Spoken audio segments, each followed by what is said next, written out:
Misa, ngayong ika-4 na linggo ng Kwaresma, maramdaman naman natin ang kagalakan dahil sa pag-ibig ng Diyos.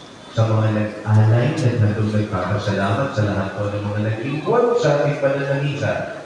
Salamat po sa lahat ng patuloy na tumutulong sa pagawain ng ating simbahan sa ating project pangarap. Maraming salamat po.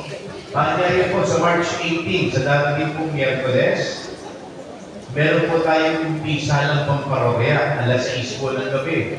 Nakumita po tayo ng mga paring magpapakumpisal. Kaya kuhanin po yung pagkakataon na tayo nga po ay makapagkumpisal ngayong panahon ng Kwaresma. Lalo na po sa Miyerkules, dahil nakumita po tayo ng mga paring na pwedeng magpakumpisal sa atin.